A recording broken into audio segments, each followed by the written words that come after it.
speak about any topic pertaining to contracts signed or not signed. And so... You see, this is where it gets interesting for me, because you referenced Andrew Klavan from the Daily Wire. I want to play a part of what he said, and then I'll come back to you. Yeah.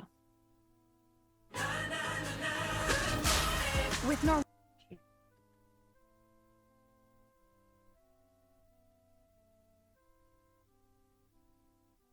Why you can't really talk about this in detail. I cannot speak in detail about any of that stuff. You can't even confirm whether you've had an NDA. I am not free to speak about any topic pertaining to contracts signed or not signed. And so... You see, this is where it gets interesting for me, because you referenced Andrew Klavan from the Daily Wire. I want to play the... and of course, you know that means obviously you have an NDA. Obviously, if you didn't have an NDA, you could just say so. You just be like, I'm not going to speak to any of the practices they have, whether that involves contracts, promises, or things of that nature that I may or may not have made. A part of what he said, and then I'll come back to you. Yeah. The Daily Wire parted ways with Candace Owens, and part of it was things that she was saying that we felt were strongly anti-Semitic. And she was doing it in such a way that was kind of hard to pin down, so I was trying to show where these things happen. So I'm bemused, because I've been involved in a lot of contracts in my time. I've been an employer, I've been an employee, and so on. I don't understand why somebody from the Daily Wire can be so explicit about the reasons you left, and yet you are not able to be as explicit. Yep, that'd be because they're not under... They don't have a contract. It's not... That's funny. You know what I would actually be interested in? I'd be interested in knowing if that NDA... More than likely what probably happened is that NDA was signed as she was hired, right? It would make sense that you'd have that done as part of the hiring process instead of like doing it when you're about to get fired, right? Because there's no way that the person is about to like sign an NDA if they're ready to put you on blast. Unless, right? So there's only two ways that it either went. Either went that way where she signed this NDA before she got hired because she ain't think nothing of it. Like, oh, just people, free speech, when nobody believes in that. Or she accepted a deal, which I mean that's typically how NDAs are. That's typically how NDAs are ran. NDAs are ran either at the very beginning, right? So that way it's a clean exit, right? When you fire somebody, you can sit there and remind them about the NDA and what the terms are and tell them, make sure you remember what you signed before. Or it could have been after, like, hey, look, this ain't working. I tell you what, we can either do this the easy way or the hard way and letting you go. We can hook you up a little bit with a little something, right? And just part ways so long as you sign this NDA. Sign this NDA and then we'll give you these set of things, right? And that's the other way NDAs go, right? There's a mix of that at the very beginning sometimes, right? like Trump's case, you sign this NDA, in exchange I give you this wad of money, right? And then like just some organizations and stuff just have a natural NDA that if you're going to work for us, you cannot disclose these things you learn about, our company secrets and whatnot. So, or thou shall gets the company wrath. So that's what that is. To defend yourself or to counter what they're saying. Amen, Piers. Amen. I think that is probably a question that was on a lot of people's minds. And, what can I say other than what was it that Kanye was saying about contracts? And, I think it is, even if you believe it. But the thing is, she still signed it. Like this is what I'm talking about. Like she, at the end of the day, she still signed it. So, oh my God. It is valid for that to happen. I think it is immoral to allow someone to attack someone and to not allow them to defend their name. And so for me, now that part I will agree with. Like, she signed the NDA, and then they're gonna sit there and they're gonna talk about stuff, but not actually allow her to actually give her piece. And Nagi bro, thank you for the follow, fam. We're just trying to finish up this Daily Wire. My God, this Candace Owens interview she had with Piers Morgan. Drew actually rose to the level of defamation when he started claiming that I had actually said things that I had when I was 38 weeks pregnant. And I stand by that proverb, and I stand by my. I want y'all to just realize, right? So she's setting this up like she's like this innocent person that didn't do any, probably spit that verse and did so in a way where there couldn't be anything possibly up with it.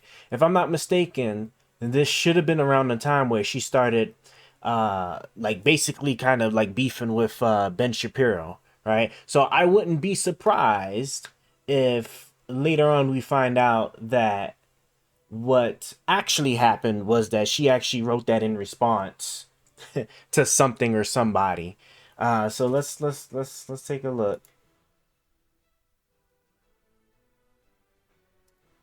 Declaring Christ to be king, as I have done many times Okay, in so the two past, things because about it's that. basic Christian doctrine. Two things about that. Why would you tweet that particular passage from the Bible, ending Christ as king, on 14th of November 2023? What was your motivation? Yeah, happy to answer that question. So if people remember what was happening at that time, Ben Shapiro was caught on a tape calling me faux sophisticated and some other stuff, a disgrace, I think was the term. And again, I was 38 weeks pregnant, about to give birth. Oh my God. Oh my God. How the hell did I know? Oh, I can't believe I had another one of the old things. That's cool. How the hell did I know? This was probably around the time when she was beefing, you see? And my husband just told me, every media person in the world is contacting you globally, asking you to give a comment, to say something. It's obviously a very traumatizing thing to go through in the moment when you're that pregnant and suddenly you're like, I just don't want to deal with this drama. I don't mean like trauma in the very leftist, I feel traumatized by this, but just it's a lot happening leading up to birth. And my husband told me to read the Bible. He said, just read the Bible. You don't have to answer these media members. You don't have to give a comment. You don't have to say anything. These things are all fickle. It doesn't matter. Just to be clear on the chronology, because the video... I'm gonna have to get up because this shit's about to like kind of like, oh my God, is this about to like trigger me? Oh my God.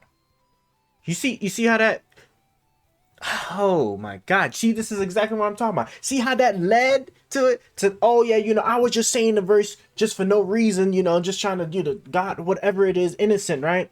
Then the circumstances, well, this is around the time where Ben Shapiro had made that comment about her, where he was like, I believe like he was, they were recording him when he didn't really know, and he made the comment, and I do believe it was in response to like some of the things she was saying that were being taken as anti-Semitic. So he said what he said, right? And that's what she just said, right? She said this was around that time, and then you see how she said, oh, well, now all, she's about to give birth, and now all these media people, because she's trying to hide behind the whole like birth thing, right?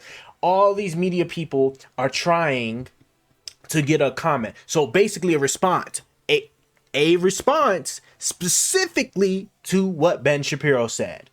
All right, that is what they're asking for. And then she said her husband said, read the Bible. But notice how she said that her husband said, you do not have to comment, just read the Bible. That sounds like to me he was saying read the Bible and not post anything, because they're looking for a post for your response to Ben Shapiro. So I'm really curious how that, at that part right there, that she then walks to, it's a good idea, because she's not stupid, it's a good idea to read the Bible. She didn't want to deal with any of this. She knows she's being asked about Ben Shapiro. She knows he's a Jew, right? I'm sure this is not her first time hearing that phrase was anti-Semitic, because I promise you, if we was to sit there and probably dig for it, she's probably came across it before about it being considered what it is. And so the context, right? Now here goes the full picture, right? So the context is that she should know, right, that whatever she says, whatever comment she may put, they're looking for a response to what Ben Shapiro says. So then what do you come out with? I'm curious how she's going to dog walk this to somehow saying that she posted then Christ is King and didn't at all think that was going to be seen as the response to Ben Shapiro, like they were all the media people were clamoring for. This is going to be good. This is going to be good. Now look, I'm going to keep it 100 and I'm going to keep it fair, right? At face value, you don't think that phrase should be anti-Semitic or whatever it is, sure, right? But the moment you're made aware that it's being used as a certain way towards people, then if you're going to use it, you might want to be a little bit clear about why you're using it and how you're using it, especially if especially in the circumstance she just laid out. She just laid out the circumstance right there. This like I don't understand how anybody does go from point A to point B, but like from what she herself had just laid out. This is crazy. This is crazy. I knew she was gonna. Oh my God! I knew she was gonna do this. Ben saying what he said. I think her behaviour during this has been disgraceful, without a doubt. I think her that came first. Yeah, that came out on 15th of November 2023. But you had posted what you posted on the 14th of November. That's not correct. You have your timeline wrong. It was the video came first. So you were responding directly to the video. No, I'm trying to finish the story, but you just have your chronology. He was asking a question. It's not that he's trying to just get clarifying question. But and I love how he just did it. See how he that might have been intentional on his part to walk it through, right? Because see, maybe she might have had something if the video of Ben Shapiro came out after the fact. If it came out of fact, oh yeah, then you got something. But it came before. It came before, and you was being asked about it. Okay. Likely you have it wrong. His insult came first. I think it was on the 12th. The insult came. Were you made aware of the insult because it, and then did it I become found out public? on Twitter with everybody else. It was just is all of the people that are pro-Israel and say it's not a genocide won't tell me what is a genocide. What percentage of a population has to be killed before we can use the word genocide? It's a funny little thing. What are you talking about? Genocide has absolutely nothing to do with the amount of people killed. It's about the intent behind the killings. Like you can't be serious. Look, let me help you out, right? Let's say we live in a country where there is exactly 100 Eskimos in that country, okay? And then somebody goes and they start a killing spree, and every single person they're killing has been only the Eskimos. All right? There's a population, there's plenty of other people, they're going out of their way. This is the key thing. You see them going out of their way to kill only Eskimos. There you go. There goes a contender for what could be a genocide, what is likely a genocide. Okay? When you are intentionally seeking a specific group just strictly because of their race, ethnicity, religion, whatever it is. All right? Hitler wasn't sitting there going after like just anybody, right? He was sitting there and he was going after a specific group of people. It didn't matter how many people were killed, right? It is just about the intent. The intent is what declares it, right? What validates it as a genocide. Not an amount of people, whether that's 100, whether that's 1,000,000, that does not matter, right? Like in war, like when two nations are warring with each other, just because one particular nation, like that's absurd. She's sitting there, she's trying to argue. I believe she's trying to sit there and argue that just the fact that the war is just on the Palestinians, that alone itself is just genocide, and that's not at all the case. It can't be the case, right? Like genocide, a genocide, like the group isn't allowed to live. Like the group in its entirety is not allowed to live, not allowed to prosper, not allowed to spread its religion. Like it is being seeked to be exterminated. That is what a genocide is. The genocide is, it's very, very clear. You know what? Why am I even like don't take my word for it. I'm sure like the International Court has has stuff on genocide. Listen, ICC genocide definition. Deliberately inflicting on the group conditions of life calculated to bring about its physical destruction in whole or in part. Imposing measures intended to prevent births within the group, forcibly transferring children of the group to another group. Like I said, absolute destruction of that group. Absolute destruction. They're not allowed to prosper. They're not allowed to survive. They're not allowed to spread memories. Like that is what a genocide is. That is very different from just war stuff. War stuff where two nations or two entities are going at each other and doing all kinds of stuff. There could be war crimes, right? Possibly genocide, but genocide it's very, very specific about what it is that needs to be met in order for it to be classified as a genocide. If I'm not mistaken, I don't even think like the ICC, what is it, like the statements or whatever that the ICC has made, or what judgments or preliminary judgments, whatever those things are called, right? And say anything about genocide. I think they might have noted about potential war crimes, but I don't think they said anything about genocide. Right?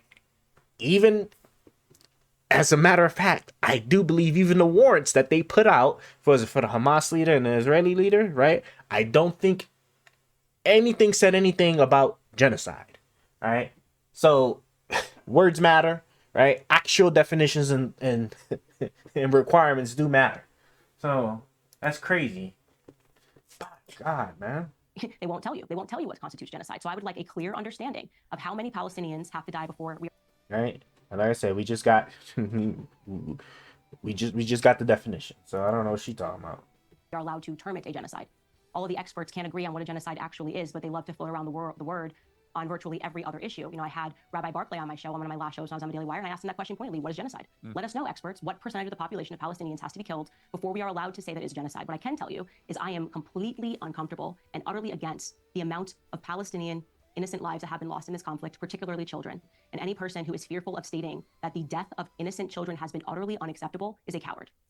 I mean, listen, I completely agree, but do you personally think it constitutes genocide, which is the deliberate... What I'm saying to you is I can tell you what pursued on my show. Yeah. What is the number? No, I understand. What is the official number? That's it. I mean, somebody tell me and I'll give you an answer. Well, I don't think there was a Try it. specific... Try it when you have, Well, it's not about a number. on both sides of the debate on. Yeah, but What do you mean it's a number?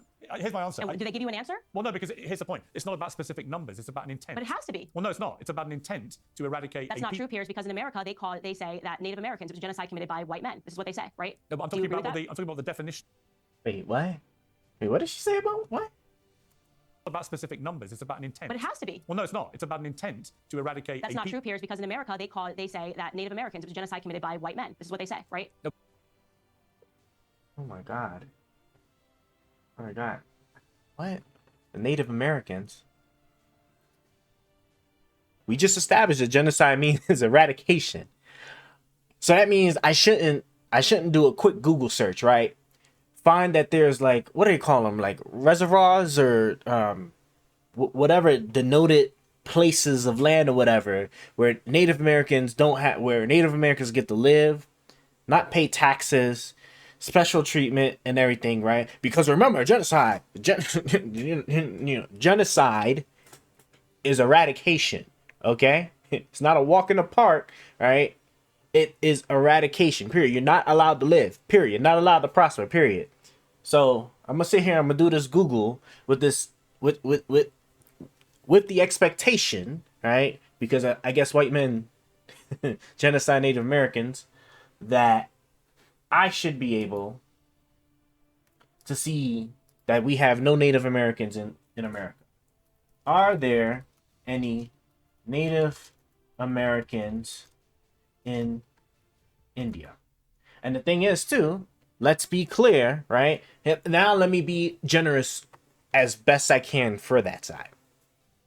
No, I can't. I'm sorry. It's just not, right? The genocide, these people are not allowed to live. They're not allowed to live. If you're going to take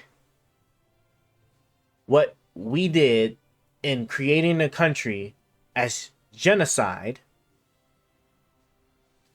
then that wouldn't work, because it was correct me if I'm wrong, right? I'm not that 1000% familiar with that far back in the history, but I want to say that it was only just about exclusively Indians over here.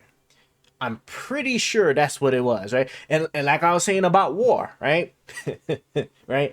When you conduct warfare against a separate entity, if it just so happens that entity is 100% specifically, right, a particular race, ethnicity, or whatever it is, right, just because you start killing them in mass does not necessarily mean it's a genocide, right? Because you're not killing them because of their status or who they are. You're killing them because it is necessary for you to achieve whatever goal or military objective it is that you have, which in the U.S. case, right, was to take all the land. And to be clear, right, if it was a genocide, they would have been axing them off. There wouldn't have been like the whole Trail of Tears, relocating them here to here to here. There wouldn't have been none of that, right? They would have just straight up just been like just murdered, period.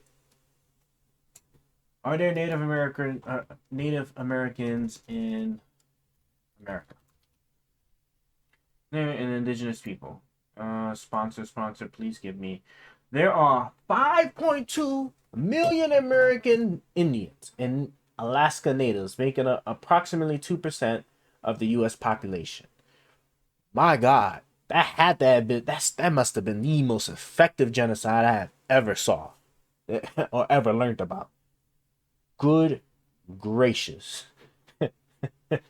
Oh my God, man. I'm talking about the definition of a genocide is. But what I'm telling you is that would be incorrect because the majority of Native Americans died from smallpox. It was accidental. Some 90% of Native Americans that lived here died from smallpox, and it's considered a genocide. No, I understand. I'm telling you what the definition of genocide is, which is not about a specific number. Native Americans died from smallpox. It was accidental. Some 90% of Native Americans that lived here died from smallpox, and it's considered a genocide. No, I understand. I'm telling you what the. Wait, am I hearing that right? Is she saying that the I remember like there was definitely disease like going through. I don't remember, like I said, I'm not familiar with that part of history. I don't remember 90% of the population being wiped out from disease. I remember a small stint in that history where disease was dropping bodies. And I do remember the part where like I think like they were giving blankets that were laced with like smallpox or chickenpox or something, right, to them in order to try and like also like dwindle their numbers. But what is she? I think, you know what? I'm not even. I'm only gonna pause like when she just say something like actually meaningful, or unless it's just like crazy absurd. Because like at this point, it just seems like I don't know what it is. She's sitting there. She's even getting this information from. Like who's saying that the smallpox committed a genocide against a group of people? How did what like if somebody put the disease in there, then you can say it's genocide, but it's just a disease. So like the Black Plague was like genociding the hell out of those Europeans. What was it, Britain, France, whatever nation, it was just like wiping. America, they say that Native Americans, it was a genocide committed by white men. This is what they say, right? No, but I'm talking about the definition of a genocide is. But what I'm telling you is that would be incorrect because the majority of Native Americans died from smallpox. It was accidental. Some 90% of Native Americans that lived here died from smallpox, and it's considered a genocide. No, I understand. I'm telling you what the definition of genocide is, which is not about a specific number in any circumstance. It's about an intent to target and eradicate a whole people based on their ethnicity. I'm disputing that by telling you that they legally say within America that Native Americans, a genocide was committed against Native Americans. Factually speaking, 90% of them, 90 to 93% of them died from smallpox. So it was actually an epidemic, right? So is that Netanyahu, in my view, should not be given an invitation to Congress. I think it's unacceptable. I agree. Unacceptable. And to be clear, for whatever the reason, when it comes to the topic of Israel, it does seem that journalists are fearful to critique Israel. Well, I'm and not why is that? Because I would say, Piers, that you too. You seem a little fearful to critique Israel and to want to always seem that you're coming across a little bit understanding of everything they're doing. What is it that makes journalists, corporate journalists, fearful of saying, like, hey, Israel has done a ton of things that have been very wrong? Yes, and I have said they're wrong. I think Netanyahu should go. I think half of that cabinet should go, because some of them have definitely been using genocidal language. I think a lot of what Israel's been doing the last few weeks is completely unacceptable. But ultimately, I also, from the start of this conflict, believe that Israel not only had a right to... I think that's also like what kind of got them caught up too, is because they did have people in their cabinet that was like saying some wild stuff, and and see, like I think like if they just didn't have any, I think if it just wasn't statements from official people that actually like, you know, may or may not have the power to actually like conduct or influence military operations, I think they could have avoided quite a lot of the whole genocide allegations with regards to the ICC, because I think that was what I think that was some of the stuff that the ICC like really latched down on, was just those statements. So then obviously any actions that follow after, right, is going to be they're going to attempt to obviously link the two. Defend itself after the terror attack on October the 7th, but a fundamental duty to its people. And here's where I'm just curious about your tweeting through this procedure, this whole war, because on October the 7th, you didn't tweet anything. You didn't tweet anything on October the 8th. And October the 9th, you tweeted, so much world peace ever since we got the orange man out of office. So glad the adults are back in charge. A lot of people say, well, if you care this much about innocent people being killed, why didn't you say anything when 1,200 people were massacred to death in the most brutal, barbaric manner in this awful terror attack by Hamas, and nearly 7,000 more were wounded, some of them catastrophically and irreparably? Why did that not compel you to say anything? What I'm not going to do is respond to this tactic of pretending that I'm somehow responsible for the 20 million followers and that I should be knowing what they are saying on their private platforms or their personal platforms or their public platforms every minute of every day. It's a nonsense. You know it's nonsense right now, Piers, if I went into your comments and dug it up and said, do you support this? And let's just not do that. Well, no, hold me accountable for the things. Hold me accountable Nick for the Fuentes things is not that I just one of say. your 20 million followers. Nick Fuentes has millions of followers himself. Where does he have? No, stop. Where does he have millions of followers? What platform? Multiple platforms. No. He's banned. He's banned. So this is very interesting to me because he's banned from X now. God, he does not have. No. Don't say why. You don't. Oh my god, bruv. So like, give me a famous actor. Give me a famous popular actor. Like, you know what? Perfect example, right? So you saying that like if Taylor Swift was to just go ahead and just cut off all her social media, right? You could sit there and say that she doesn't have any followers. Like, is it before social media was before social media even became a thing? Like what? Like nobody ever had any followers. Like, there was never a fan base. There's never no people that like. Come on, bro. Like why play these semantics? Why? Just like why? No, he was actually he does not have. He was banned from YouTube. He was banned from X. He was banned from what is the he's literally been banned from everywhere. So when you say something like that, I'm asking you which platform. You just made a statement. He has millions of followers. Well, what I I think just you're read to being you was- hyperbolic. yeah. Which platform does Nick Fuentes have millions of followers on? Well, he doesn't now. He's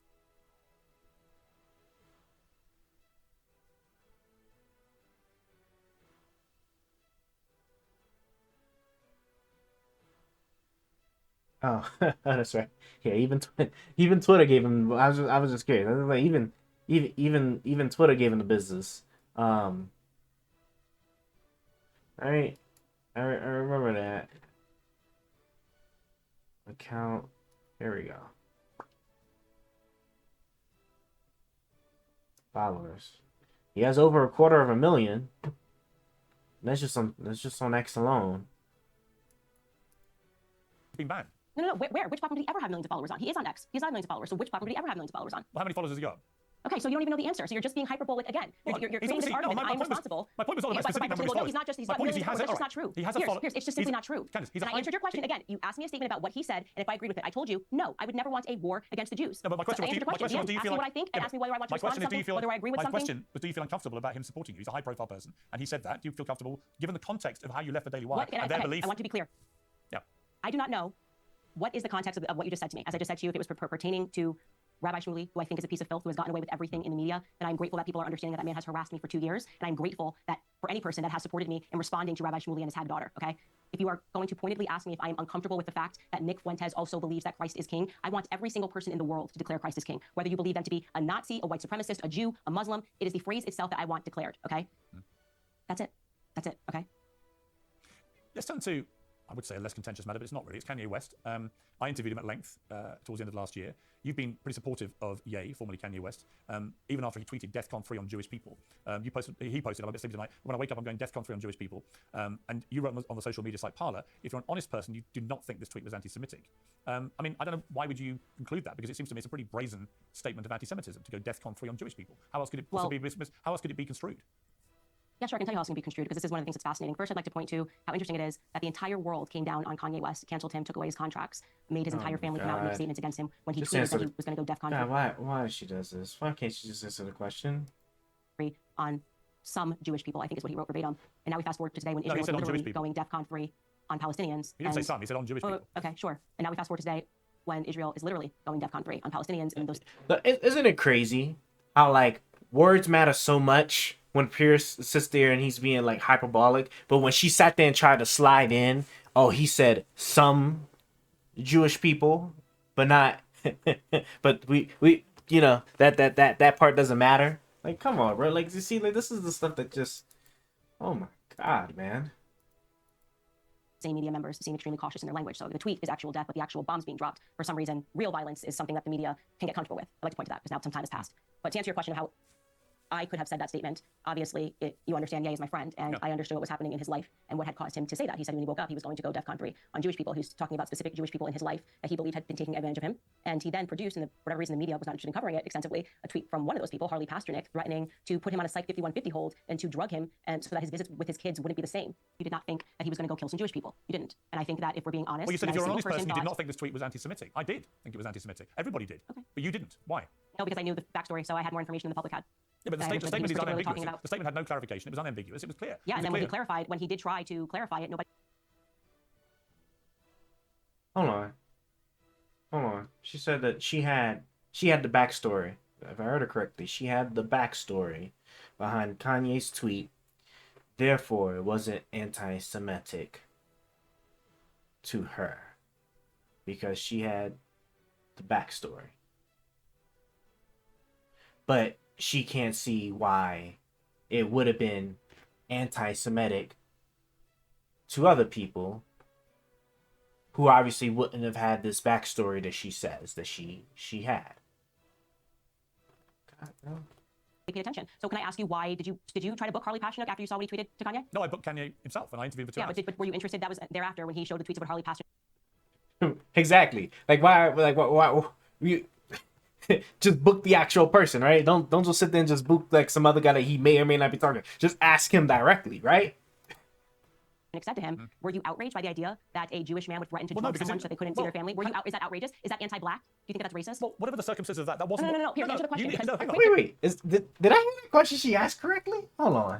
After when he showed the tweets about Harley Pasternak said to him, were you outraged by the idea that a Jewish man would threaten to drug someone so they couldn't see their family? Is that outrageous? Is that anti-black? Do you think that's racist? Well, whatever the circumstances of that wasn't. No. Here, answer the question. Hold on. So, okay. Let's go with what she's saying. A Jewish guy threatened his life for his family's life. I hope she's not then going to try to springboard off of that and then saying, well, then that's why he wrote the tweet that he wrote, right? So he said he's going to go Defcon 3 on Jews because a particular person, right, who happens to be Jewish, allegedly like threatening him or his family's life. Bro, that's like textbook definition. That's like that's bare minimum racist at least. Like goddamn. Like what? You're quick to say that a threat that you perceive, the language of crazy. is going to go Defcon 3. And just to be clear, Defcon 3 is a defensive military position on some Jewish people or Jewish people as a whole. I don't remember the exact tweet. You just said that you thought that was clearly anti-Semitic. And now I'm asking you, is it clearly racist? What is it clearly when a Jewish man says to a black man, okay, that they're going to drug them out of their minds, effectively MK Ultra them? Bro, it's a direct. What is she talking about? That's a direct.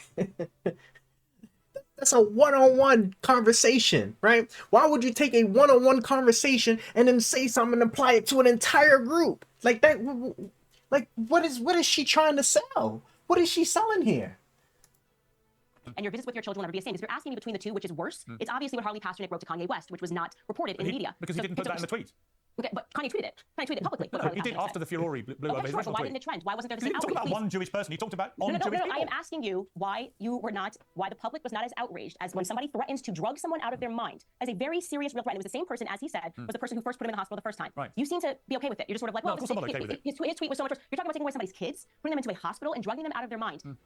Where is your outrage? Well, I do not know the background to what you're saying. Why does it seem to be that is always the circumstance? Like whenever Candace, with respect, person you are speaks out about how they're being threatened. No. Because he just said it. Because he didn't tweet that. He did, right? Kanye tweeted it, and he didn't specify him. If he had said just him, right, then this conversation wouldn't be happening. But he ain't say just him. He said all Jewish people. Like, what is these?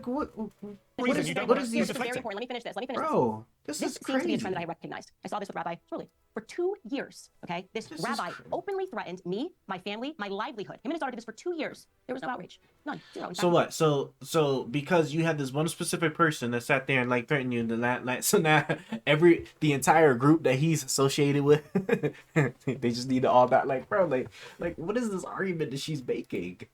Booked Rabi Shmuley to even ask him about it. Did you threaten again? And then all of a sudden, I do nothing. And the full media is accusing me of anti-Semitism. Why does there seem to be this double standard that specific Jewish people, if they want to, can threaten the lives of black people, specific black people? I'm giving myself as an example. And there's not the same response. Like, why wasn't Rabi Shmuley trending for 2 years over what he said? To be honest with you, we're going to come to Rabi Shmuley, and I might share a lot of your views about Rabi Shmuley. But the point that you seem to be wanting to move on from and deflect from. I'm not moving on from it. Is I'm that telling you that I had more information. Your response was to Kanye saying, when I wake up, I'm going Defcon 3 on Jewish people. Piers, you've said this 3 times. And I know, because you don't want to answer the question. I told you the reason why I said that is because I was aware of multiple people in his life that were doing something. There's no point in belaboring the point. I answered your question. Simply He's gonna keep jumping to other when you points. say That's if what you he's are an doing. honest person, you did not think this tweet was anti-Semitic. You're saying that I'm dishonest because I believe what he said was anti-Semitic. And I think No, that's I'm saying that. Well, first off, I'll just to start back at the beginning of this interview. I think you're dishonest for a lot of other reasons. So please don't harp on this one tweet. But yeah, because you flip flop on your positions the entire time. That's the reason why I tweeted things about you. But everything, COVID, you flip flopped on COVID. You flip flopped on BLM. At 1 minute you were supporting BLM, and then you're like, my son's out protesting. It's amazing. And then when they're burning stuff down, I don't find you to be someone that actually takes meaningful risks and says what you believe. You kind of take both positions all the time. Well, actually, I'm not an ideologue about any of it. So don't pretend that the first time I ever suggested you were I'm not an dishonest ideologue about any of these things, right? So you want me to be an ideologue? You want me to stick to one side on everything? No, I'm just saying that it seems like once the conversation cracks, and this is a lot of people in media, they don't take risks. They deliver the government talking points, and then they move once it kind of becomes okay to question the government. So COVID, this was the prevailing narrative. You were like, get the vaccine, if you don't do the vaccine, blah, blah, blah. And then all of a sudden now we're finding out that, and you would have called someone like me, what, anti-vax, trying to kill someone, all of these things. Well, I didn't get the vaccine. This is grade A, like, deflection right here. See how she's able to pivot, right? I would have been like, okay, I flip flop. Now, are you going to actually tell me, is this like, why is it not unreasonable for me to think that this tweet is not anti-Semitic? Right? You know what I'm saying? You can sit there, you could jump around and say all you want. I'm not even going to even entertain it. I'm gonna just and let's just go right back to it. And then eventually you're going to actually tell me that you don't want to answer it, or right, or that's just the end of it. My family didn't get the vaccine, and now we're on the other side of this thing, and people are like, well, maybe I had it wrong, maybe I have some regrets. What do you think I've expressed regrets over? Going with the mainstream narrative in the beginning. Let's just keep talking. What do you think I've expressed regret about with COVID? Well, let me ask you, are you still standing by all the stuff you said about people being idiots for not getting the vaccine? Yeah, the only thing I changed. So you don't know? So you don't know? You had to ask him? You said he flip-flop on COVID. Doesn't that mean... Oh my God, bro, you can't make this up, bro. There's no... Oh. Don't you? If you're gonna say that, doesn't that mean that you have recollection of what he said before, and then you could tell him what he said recently, relatively recently? Like, oh my God, bro, come on. Bruh, that's crazy. Because the scientific advice changed, and I've accepted that if there was another health pandemic, I would not rush to accept scientific advice in real time as actually 100% irrefutable, never to change, because science evolves, and especially in a health emergency. The one thing I had said I changed my mind over, because the science advice changed, was that originally they advised that if you had the vaccine, then you could not transmit the virus. And I was then very censorious towards people who simply refused to have the vaccine, because I said, it's not about you, it's actually about... Now, now, I will say that this is an argument that pro-vaxxers, right, be sitting there and getting tripped on, and then, like, they'll sit there and they'll try to feed you, like, oh, nobody believes that a vaccine is 100% effective, or that a vaccine will keep you from ever spreading disease or getting sick. But the thing is that they're forgetting that, like, because of the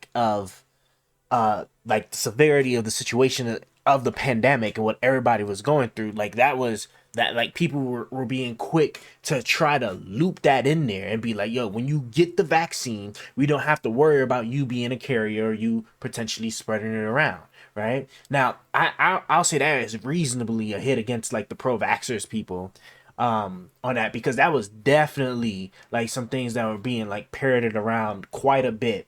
Now it is true that, yes, right, no vaccine is like 1,000, is like perfect in terms of, like, preventing you from ever getting the disease or preventing you from ever spreading it, right? The whole point, the scientific point of the vaccine, or truly, right, was to prevent people from going to the hospital. Like, that is the thing now on the anti-vaxxers, that people that they don't want to give, like, credit to, right? That was the true motivation purpose behind why they was pushing to try and get a vaccine out, right, as soon as and as safe as possible, because they were trying to avoid the worst case scenario, which was the oversaturation of the healthcare system. Because I'm telling you, right, if everybody, like, it doesn't matter how deadly the disease is or is not, right? If you got a bunch of bodies overcrowding the hospital system, when you got other people that are dying, right, whether that's from COVID or for something else, right, you are going to end in a very bad situation. Because it's not like you're just going to sit there and you're just going to be like, you just come up to this person in the hospital and be like, yeah, I'm sorry, bro, you got to go. Whether, like, you seeking treatment or whatever, like, that's just not how that works. From a liability perspective, I don't even know if they'd even be willing to do something like that. But it was the sole purpose behind why they wanted the vaccine out. Like, that was the true purpose, right? It's just unfortunate that it then got conflated into all these different things that didn't necessarily matter, right? If you got the vaccine and you still got the disease, right, the whole point was that it wouldn't make you deathly sick, right, or bring you to the point of you needing to at least go to the hospital or seek medical care. Like, you don't get the flu vaccine, right? To prevent yourself from ever getting sick, right? Ever, right? Because the flu, it's like a dime a dozen, right? There's different different variants and all that stuff, right? The whole point of the flu, right, which is the reason why it's on this regular rotation annually, is because they're trying to get the variant, right, that seems to be the most predominant, right, in the given area and give it to you, so that way if you come across it, it hopefully keeps you from getting sick from that, but you might still get sick from something else, from a different variant, but because you still got your vaccine, right, for that one, right, the whole point is that your body would have built up the defense, right, recognize that particular variant, and it should hopefully translate to the other one, right? That's the reason why when COVID was doing all the adaptations, right, that that they were sitting there saying, oh, the vaccine's still good, oh, the vaccine's still good, and then, oh, you might need a booster shot now because so much change, like all that stuff. So this is just crazy. This, like, oh, God, man. Your ability to transmit it and maybe infect more vulnerable people. And I thought it was selfish. That's a pretty big change. Well, hang on, let me finish. And I was very censorious, way too censorious. I've admitted that. Shouldn't have been so censorious. And when the science advice changed and said, actually, there's now evidence that suggests, and in fact, it looks clear, the evidence, that if you have the vaccine, it makes little difference to your ability to transmit the virus or not, then I changed my position. And when I was asked about that later, I said, absolutely. I should not have been so censorious to people who didn't have it, because at that point, it becomes personal choice. But if you ask me on the wider picture, do I think the COVID vaccines were a good thing? Absolutely. Do I think they saved millions of lives? Absolutely. Do I think the deliberate attempt to discredit all science involved in the COVID pandemic is a dangerous thing for society? Absolutely. Do I know lots of people who died from COVID who would potentially have been saved by a vaccine if it had been there when they caught the virus? Absolutely. So do not take my one clarification about the ability of a vaccine to prevent transmission as being some great mea culpa that I think. That's a huge mea culpa, Piers. That's a huge mea culpa. That's a huge mea culpa, because that means that you want people to go out and to get an experimental vaccine in their arm and encourage them not to listen to independent voices that were saying, hold on. That's a huge mea culpa. People died from the vaccines. You're talking about that died from not getting it. There have been scores of people.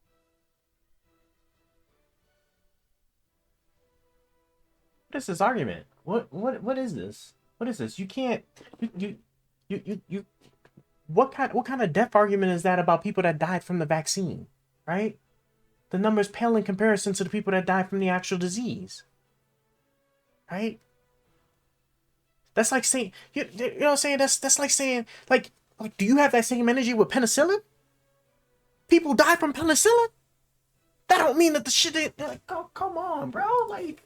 Who died from the vaccine. There have been scores of people like my grandfather who people have died from Tylenol. You know what?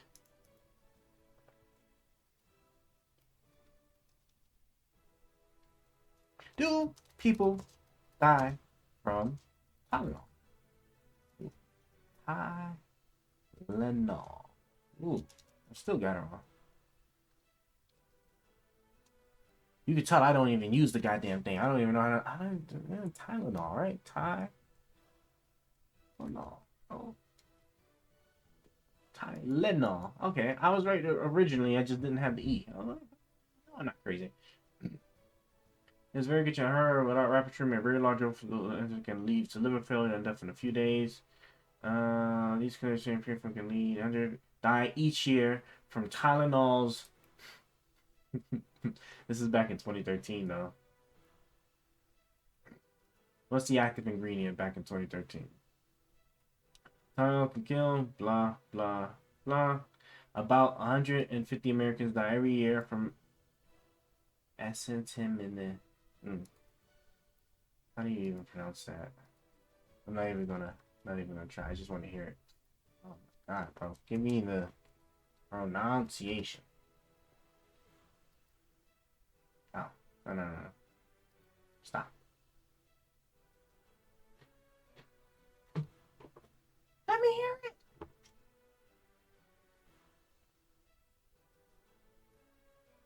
it. You're killing me. Google, why? Why, Google? That video's kind of smooth, though. With over... There's an assumption that you can repeat the sound after I've done it just by watching the slide. So let's do acetaminophen brand Tylenol. Acetaminophen? And we'll do it over again. Acetaminophen? Except what we're going to do is I'm going to teach you about back building to get the right... So acetaminophen brand Tylenol. We're going to first translate the sounds into... That's not all what I was about to like. So I knew I was actually a schwa. So acetaminophen. it just sounds like UH. Acetaminophen. Acetaminophen poison. People die from Tylenol. And do people die from Tylenol? Are people allergic to Tylenol. Some people have had allergic reactions as acetaminophen. And that goes vaccine and then were dead within 1 year because it led to their dementia suddenly spreading and You have or no advancing idea. rather With in a way. respect, Stop. I let you you do speak not know after that me, was down to the vaccine, do you? Okay, first and foremost, they have admitted so much. They lied about the 6 feet social distancing that just came out 2 weeks ago, and you were on the side of all of these people. So don't pretend that's a small mea culpa. People died from blood clots pertaining to the vaccines that you were telling them to rush out and get. Okay, People so died from... I love that she's speaking of blood clots, but that was only happening with the Johnson. Correct me if I'm wrong. Right? Let's just be clear, right? What COVID vaccine had the chance for blood clots?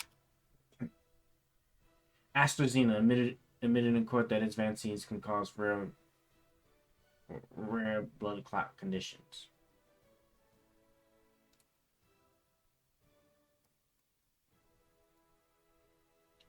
Should AstraZeneca? Which one? But which one was that?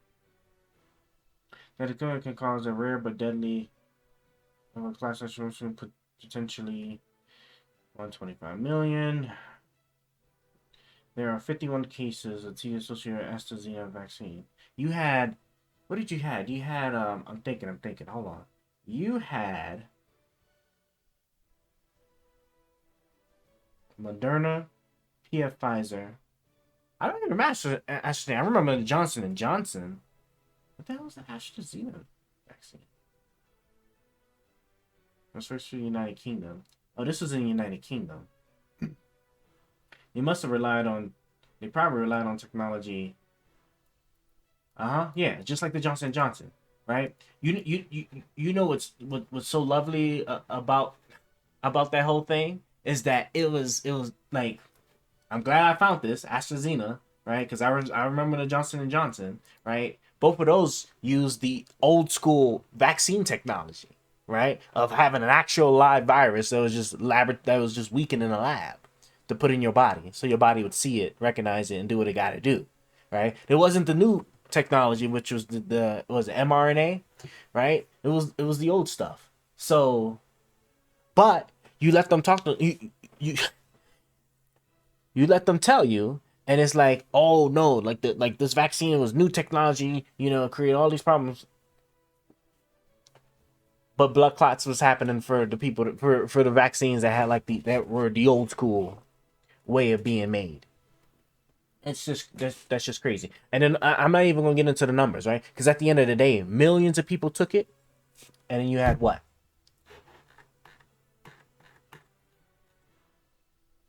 50? I thought I saw 50. 51 cases. 51 cases, and I promise you this vaccine was taken by at least 1 million. The UK, where this loss was pretty high uptake, about 150 million people of the COVID-19 vaccine. I don't know if that's for this one specifically or just in general. They have received the PF Pfizer vaccine. The issue is not prevalent to the mRNA vaccines. At least we haven't seen that. But in terms of number of cases, have been conducted only a tiny fraction, right? 150 million people. So even if, right? Look at that. Even if you wanted to sit there and say that 150 million people got the vaccine, right? 51 cases, right? It's not clear that 150 million people were specifically AstraZeneca, but I promise you it was at least 1 million. At least 1 million people got that vaccine. 51 cases of a side effect. And this is with the old school vaccine technology. This is not even the new stuff, the mRNA. This is like they have not found any form of blood clot when it came to the mRNA, which is the new technology everybody was freaking over about. Like this is like, to me, this is like what this is what the problem is. Like they wanna grab for anything to sit there and try to like argue this stuff, but it just doesn't work. It just doesn't logically make sense. It just does not logically make sense. Like some of those odds, you have like a better chance like getting hit by like lightning or something.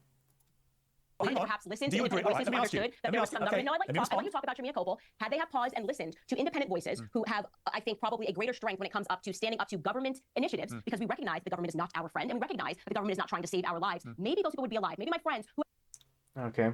Well, who do you call when you have a natural disaster, right? And you would like to get some FEMA assistance? Who do you call when, there's a robbery or there's a problem, right? And there's a 3-digit number that you probably need to use so you can get some help.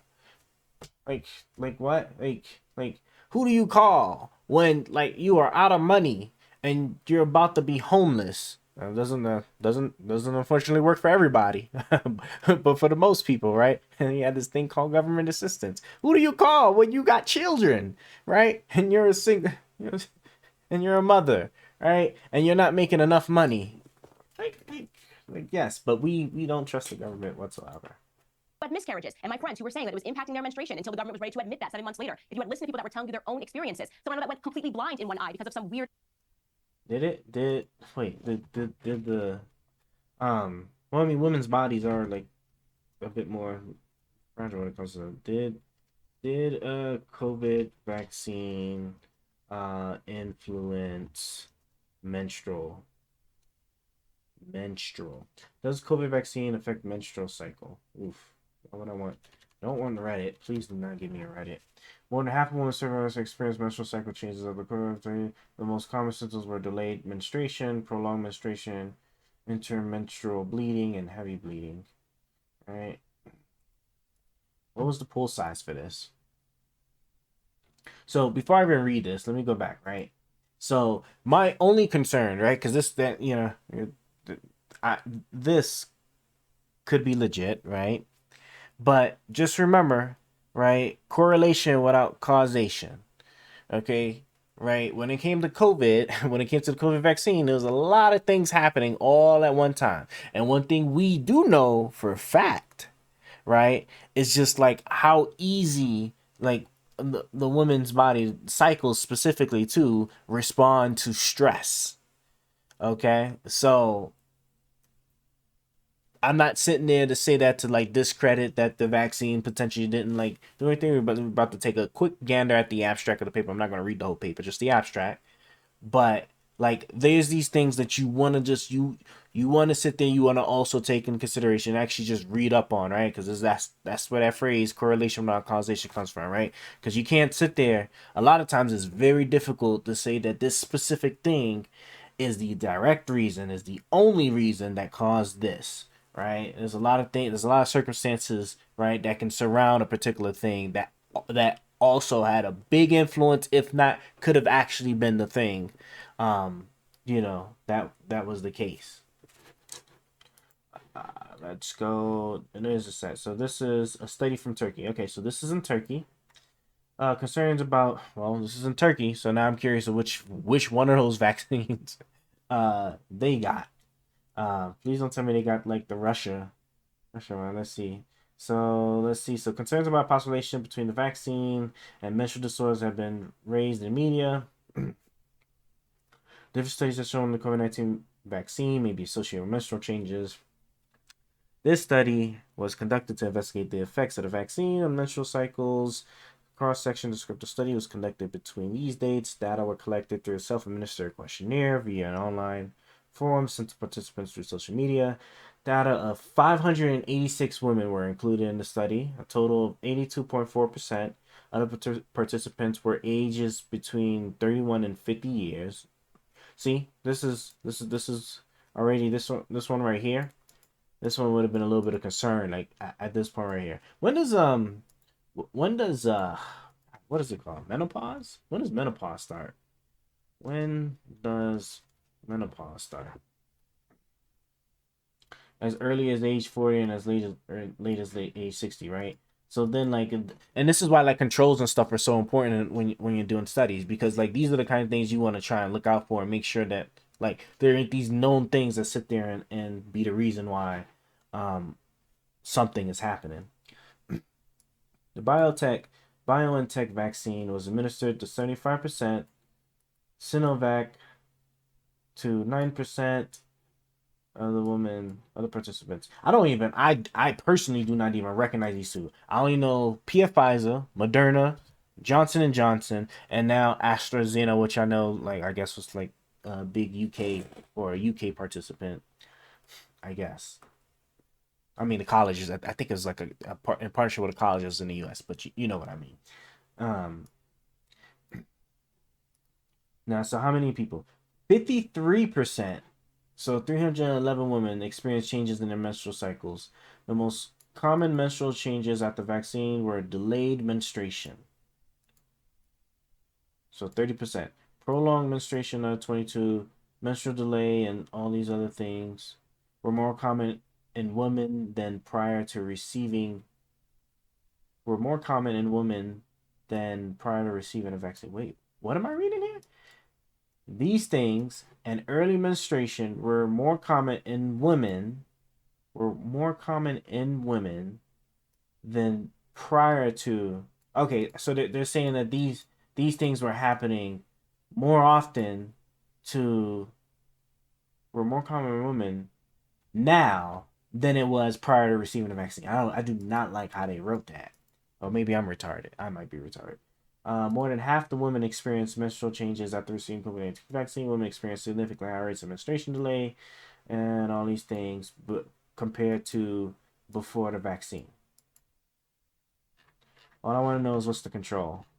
What's the control? Not that it really matters. Like it's, I can't. That's another thing too that you just got to be careful with. Like it'd be a bit crazy for me to what's the word I'm looking for? Cite this study, right? And say that this is because of this is what's going on in the US, where predominantly we have Moderna, Pfizer, as like the two those like the two major ones that there were only and then Johnson and Johnson, but that was like a much smaller like section of people that got that vaccine. I'm curious. Does it say like I just I just want to know is just like what technology did those two vaccines use? Discussion. I guess I'll just have to do a quick Google of it because I just don't know. Like I said I'm not familiar with these two at all. I think I might have heard the word biotech before, but I just don't know. I just don't know like what was the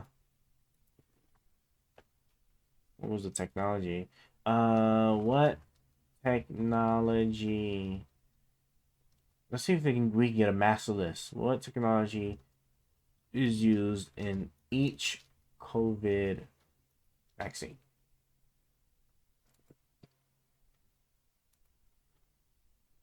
Both Moderna vaccines use mRNA vector vaccine in this type of vaccine. Different types of COVID-19 vaccines here. Right, I know the mRNA was Moderna, Pfizer. Vector vaccine. Please give me names. The Janssen / Johnson & Johnson vaccine, AstraZeneca. Protein subunit vaccine includes only the parts of the virus that best stimulate your immune system. Later, the Novavax. Damn, Novavax. Novavax was that. Novavax came. Oh no, they were all about in the same time frame. Damn. Okay, so I guess I'm gonna have to just look up specifically those two. I would have thought that it was gonna tell me, but I guess not. And we know this before. Yeah, that's cool. I might read that some other day. But let me just I just want to know what technology is used in biotech COVID vaccine. COVID vaccine. We encapsulated our mRNA in lipid nanoparticles for LNPs. Okay, so BioNTech used the mRNA, I think. I think it's the mRNA. I think that's the same process. And what was the other one? Jesus Christ, why was administered Sinovac? And Sinovac was what? Sinovac uses an inactive form. Oh, so that one was the classical classical virus. Okay. There's only just 53 people. Nobody got what's the word I'm looking for? Blood clots. Sinovac, the participants, 53%. Yeah. Okay, cool. So BioNTech used the mRNA, and then Sinovac had used the actual weakened virus. That's interesting to know. I say, correlation without causation. So let's get back to this interview. Ocular clots. So don't pretend that's a small thing. I just want to say, I'm happy to accept that you've changed your mind, but don't pretend it's a small thing. People died from the vaccine. And by the way, I want to be clear for people watching this. He's saying still get it. I'm saying still don't. Just so you can hear a different opinion. Do not allow the government to put that in your arm. God's system works. The government is not fixing you in any regard. And do you feel the same way about the flu shot? Yes. Oh my gosh, I haven't gotten a flu shot since I was like 12. Okay, and things like polio and measles and all the other shots. Yeah, I don't just let's skip to the point. You might notice I don't vax my children. They're not vaxxed. We travel the world. My children are never sick. I am proudly, as you media terms it, anti-vax. I'm very aware of the psychological means of coming up with names for people for making sensible decisions. I don't believe. Oh, big pharma is not God. Okay, big pharma is very much, in my view, getting in the way of God's designs. Listen, I absolutely respect your right to do what you want for your children. I did the complete opposite for mine. I believe that all vaccines carry risks. By the way, paracetamol carries risks. Ibuprofen carries risks. Any medication, you will find instances of side effects and deaths. Every medication in the world that's ever been created. But do I think overall that COVID vaccines save millions of lives and were an incredible thing done at warp speed in the middle of a desperate pandemic that was killing thousands of people every day? Absolutely. Oh yeah, I remember somebody saying this too, right? If you ever these arguments, like people, who was it that said it? I'm drawing a blank on it, but basically that these arguments of comparison, like this is always like comparing it to not getting the actual vaccine, not taking the actual vaccine. You're not supposed to compare to that because you don't live in a vacuum, right? You want to compare it to what happens if you get the actual disease. If you want to vaccinate yourself or your children, or whatever, all that's fine, right? Don't try to sit there and sell other people and be like, well, you don't get it because this and this can happen for getting the vaccine, but then you don't want to talk about the list of things, right, that will almost for sure happen to you if you get the actual disease, right? Like as a matter of fact, what was it? Polio? Bro, what was the death rate for polio for children? Death rate for polio in children. Fatality, let's see, the case fatality ratio for periodic polio is generally 2 to 5% among children and up to 15 to 30% among adults, adolescents and adults, right? This is what you're comparing it to. You're not comparing it to what are the side effects should you get polio. You're comparing it to what happens if you get the disease. All right, 2 to 5%. That's not that large. But 15 to 30%, where the outcome is probably death. This is what you are supposed to be basing your decision off of. All right, you shouldn't be questioning a vaccine, right? And see, this is the thing, right? Yeah, and then to sit there and loop that in for a vaccine, right? That's obviously been out a lot longer. So then what's the actual argument? See, now we're getting into the actual meat and potatoes of it, right? Your primary argument is that the vaccine is too new and hasn't came out yet, right? That's the primary argument. But you're saying you don't trust vaccines at all. So why are you sitting there and you using that as an argument? Why use that as an argument if you don't believe in vaccines at all? You're just trying to latch on to anything to sit there to just try and make an argument. But at the end of the day, you're not comparing whether you get the vaccine and then the side effects you might get to not getting the virus, to not getting sick. You are supposed to be comparing it to if you get sick, which could potentially lead to death, right? When we're talking polio, 15 to 30% among adolescents and adults if you're not vaccinated. This. God, you can't make this up, man. Absolutely, I do. So you and I disagree about that. Wrong. Well, you and I disagree about We're that. never going to agree on it. Yeah, Okay. 100% disagree on that. Here's the beauty. We don't have to agree about it. That's right. Right? But I wish that when you said you were being censorious, I wish that you would have allowed people who strongly disagreed to present their arguments at that time, because I think that a lot of people who are now struggling getting blood clots and things of that nature, their lives could have been saved. I don't disagree with you. I had a lot of people around me dying from COVID in the most hideous, horrendous circumstances. The co-presenter of the show, the morning show I was doing, her husband went into a coma and never really came out of it, and sadly died a few months ago after 4 years. Right? Had there been a vaccine when he got the virus in March in the first wave, he might well have lived. I don't agree with that. Under no circumstances should you have been allowing just anybody to come, right? Because then you started getting all this crazy stuff, right? 5G towers are giving you COVID. I'm still waiting on my magneto powers, right? You know, I'm waiting for the magnetism from the, like it was just like, bro, like the stuff that was being spread was just like just crazy. Oh no, didn't mean to do that. Let me go back over here. Who strongly disagreed to present their arguments at that time, because I think that a lot of people who are now struggling getting blood clots and things of that nature, their lives have been saved. I don't disagree with you. A husband went into a coma and never really came out of it, and sadly died a few months ago after 4 years. Right? Had there been a vaccine when he got the virus in March in the first wave, he might well have lived. And that, yeah, I don't think the vaccine would. I personally don't believe the vaccine would have saved him, and it's an impossible metric to know. You don't think the COVID vaccine saved any lives? I genuinely do not believe that the COVID vaccine saved any lives. You see, I'm sorry, you're a smart person, Candace. You cannot believe that the COVID vaccines saved no lives. That is a ridiculous thing to say. That's crazy. Just because you're saying ridiculous, whether you're talking about climate change, if you make a declaration that there is 100% scientific consensus on something, you're simply lying. And by the way, if people, well, let me lie, so I'm just going to correct your lie by pointing people to websites that can dispute this narrative, because it's a fashionable one to say 100% of experts agree. That is, as soon as somebody tells you there's 100% scientific consensus, they are lying to you. Let me ask you, can you name me one professional doctor or scientist who genuinely believes, like you, that the COVID vaccines did not save a single life? And has the evidence to prove it, right? It can't be that you just find some random ass okay, doctors, scientists, lawyers, police officers, like these are all still human beings. Okay, do not sit there and latch on to their status, their title, the also not think that they won't be like subjected or subjectable to the folly of humanity, of human beings. Okay, this is why like big corporations, right, that has a stake in a particular something may only hire or may only pay certain doctors or certain research groups, certain scientists to do a particular research, right? But you see that they won't do, hire certain others. Like this, like he should have added.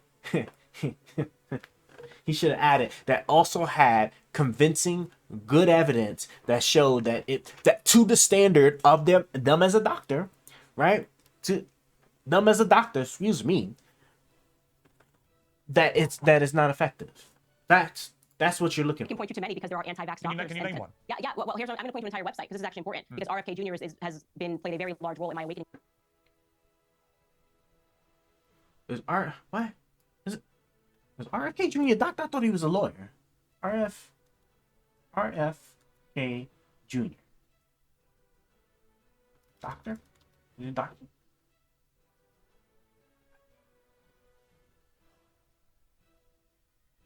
You know what I'd be... I remember the article seeing about him talking about like the dead worm that's eating his brain. But yes, he unlocked my awakening. You see, like, bro, like the setup on this is just so crazy, man. The setup in this is so crazy. Is he a doctor? He's a JD. No, he's a lawyer. We're talking about doctors. Why bring him up? Why bring him up?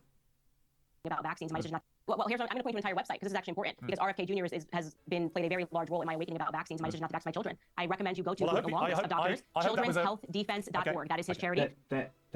It's amazing. Well, hold on. And they have multiple doctors listed. You can also go to Dr. Green Mom's website if you want a list of doctors who do not vax your children because, just so you know, they are vaccinating your children because it is profit for them. It is a profit incentive for every child that is vaccinated. I want to be clear, I'm talking about America. I can't speak to the UK laws and the UK policies, but what we are living inside of is actually a corrupt medical drug cartel. It is the aspirations of El Chapo when they wanted to have a marriage with the government in order to drug people. We achieved that here in the West. In America, CDC, they are corrupt. The FDA is corrupt. They have been poisoning your food. And if you believe that they would mandate... You were asking me a question, I'm answering it. I'm telling you where to go to. You're veering off into all sorts of other things. Let me just ask you on a more all-encompassing thing. Do you believe you're prone to promoting conspiracy theories? I believe that I am... Conjure world beyond your... Great ad. Where's your evidence that she is? Well, Piers, the thing is I'm not allowed to speak after you ask me a question, so I don't really know what the purpose of this is anymore. You just seem to kind of be saying your own thoughts. So I'm just Where is your evidence? See, he's about that. See? Like, you see how like that now she's trying to like kind of like slip away from it? Like, oh my God, bro. Where is your evidence that Brigitte Macron is transgender? Well, I did an entire series talking about where this came from. And first and foremost, you're pretending that I'm the one that promulgated this. In fact, it was 3 journalists in France that worked on the story for 3 years. Right. And they teamed up with genealogists. And they came across, and it was absolutely fascinating. I read the... You know what would have been nice to ask her at this moment? Like how she felt then about the Barack Obama, like, birther thing that Donald Trump was pushing. Right? That would have been a good question to ask. entire report and everybody watching this, rather than listen to Piers Morgan giving you a bunch of adjectives. Ridiculous. It's awful. I can't believe that she's saying this. Why don't you go pursue a primary source? Why don't you go find the articles that were written by the French journalists? Because this did not come from me. This came from French journalists. And while we were working, let me finish the statement, Piers. Crazy. This is wacky. Why don't you just go pursue a primary source? I'm not the primary source. It would be very easy to dispute this. All Brigitte Macron would have to do is produce a single photo of her in the first 30 years of her life, or to go on a little walk with her brother, who she alleges that she is not. She refuses to do either. She's suing people, and the one photo that they keep producing is a photo of her daughter to phone. Let me that get has a been word in, photoshopped. please. Brigitte Macron, as you know, has a libel trial against Natasha Ray, who made the claims that the French First Lady was born a man called Jean-Michel Trogneux. It's due to take place imminently, and we will get to the bottom of this. And I'll bet you, and why don't we have like £100,000 bet that it establishes beyond any doubt to a charity of your choice and mine, $100,000, make it dollars, right now, that it is established beyond any doubt that she was born a woman. Do you accept that bet? I just want to be very clear. Hold on. Oh yeah, because you know what's so nice about lawsuits, right? Right? Hey, the facts of the court, baby, right? That they go to discovery, they go to presentation. So if she's gonna take these people to court, and that's a hell of an easy win, because you know all she got to do, show the birth certificate, right? And if you want to say that was edited, right? Show the doctor's report, or what's your? I don't think she has children, right? And I think she might have something where she can't give birth, but don't think I don't think well, I don't know if like I think a video of like a menstrual cycle would be a little would be a little crazy. Maybe like a video of like I don't want to say a cavity search, right? And then like you like inside there, because you know it could be anything, right? And then like as the camera comes out, maybe a black square, right? And then you can show that it was like looking at her body. So I mean, there's probably a bunch of ways, but probably a birth certificate, because I don't think does France allow like you to change your birth certificate? Because if they don't allow you to change your birth certificate, then it's a wrap. Yeah, it'll be a wrap from the boys on the lawsuit side. It sure as hell will be. Does France allow you to change your gender? I don't even like. Do they have? French law removes the surgical requirement for illegal. When was this? When was this? Does it have a year? Does this have a year? Passed in 2015. All right. So there you go. That's too easy, right? If she shows a birth certificate and they sit there and they say, well, she potentially had it changed. If she didn't had it changed before 2015, then she would have had to show proof of surgery. So that means then that the obviously records custodian would sit there and like pull it up. If that's the case, no change. Then it's a wrap. You know what I'm saying? And then and then she's saying, well, they changed it after 2015. Well, they got to have record of a change request. So I'm trying to think. I'm trying to I'm trying to dot my T. What do they say? Dot your T's, cross your I's. Self-declaration. Oh, this is about other countries though. Argentina, people, the record can be amended whenever they do not agree with their perceived gender identity. Yeah, that's the only that's why like the changing your birth certificate thing is the only thing that could be the argument. But there's going to be a robust record system for changing a birth certificate, but you know what? Conspiracy, right? I'm forgetting dealing with people with conspiracy. Well, I mean, Macron is president, or is president of France. He could have just corrupt government, ordered those things to be expunged. But what can't be faked? Actually, it can't be faked? A lab test, right? Because aren't there like certain things, like certain like blood markers or something? I think, right? Maybe that you can get. You have that done at an independent lab. Results. Yeah, as a matter of fact, yeah. You just have that done at an independent lab. You go to a different lab, then they're gonna be, but then you know what? They're gonna be like, well, it's high profile. It is the president and his wife, right? So whatever country they're going into, in order to be good with the French or the French president, right, and get favors, they're gonna they're gonna make sure that whatever lab is gonna do it, they sit there and they rig the stuff. Yeah. As I think about it, I don't even know like I'm even wasting my time. All right, because conspiracy theory people just like come up with any other any other like record or oh, Charles Barkley plans to retire soon. That's cool. Any other excuse under the sun to not for it to not to be the case. I'm just to make sure I'm changing the right thing before I like mess that up. All right, get back to the video. Get back to the video. Man, I'm getting hungry, but I can't eat. Damn, it's already 1:15 in the If morning. you are asking me after we have just seen these Trump trials, Do you and you and I are in a accept place. the bet, Whoa, no. Stop cutting me off after you ask me a question. It's Do you really accept the bet? just The question was, do you accept the bet? I'm answering your question, but I'm allowed to answer your question, Piers.